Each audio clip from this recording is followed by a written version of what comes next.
क्या आप भविष्य के बारे में चिंतित हैं?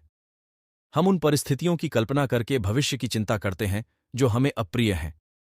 वह स्थिति हो भी सकती है और नहीं भी। चीजों की नकारात्मक कल्पना करके हम सब कुछ बर्बाद कर देते हैं। क्या आप इन सभी के बारे में आश्चर्य हो? क्या कोई कल है? क्या कल के लिए चिंता करने या योजना बनाने की आवश्यकता है? मुझे किस हद तक तैयारी करनी चाहिए?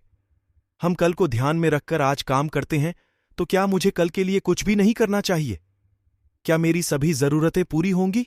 आइए हम इन सवालों के जवाब तलाश करें, जिससे हम समझ सके कि भविष्य के बारे में चिंता करना कैसे बंद करें। हम में से कई लोग कल की चिंता करते हैं कि कल क्या होगा, लेकिन हम ये भूल जाते हैं कि वास्तव में इस दुनिया में किसी ने कल नहीं देखा है। जब भी आप देखें, आपको आज ही दिखेगा। जो समय बीत गया वो कल था, मतलब वह अतीत होता है। हमारे हाथों में केवल वर्तमान है और कल कुदरत के हाथों में है। इसलिए केवल वर्तमान में ही रहे जो आज है। कल की चिंता करना कठिनाइयों का कारण बनता है। इसीलिए जब कल जैसी कोई चीज ही नहीं है तो कल की चिंता करने की कोई जरूरत ही नहीं रहती। जब कल है ही नहीं तो हम पहले से टिकट क्यों खरीदें?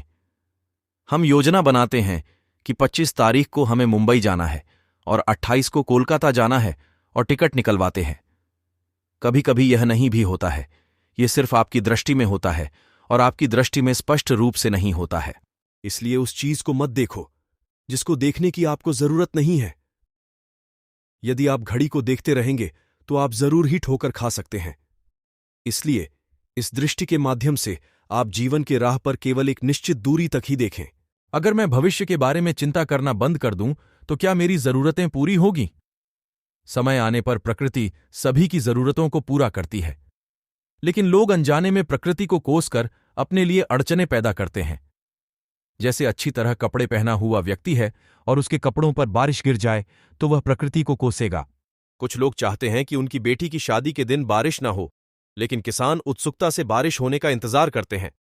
जब इस तरह के विरोधाभास होते हैं तो वह प्रकृति के कार्यों में अड़चन डालते हैं। ये ब्रह्मांड आपकी भावनाओं और प्रकृति के विभिन्न चरणों के बीच के समायोजन के अनुसार कार्य करता है।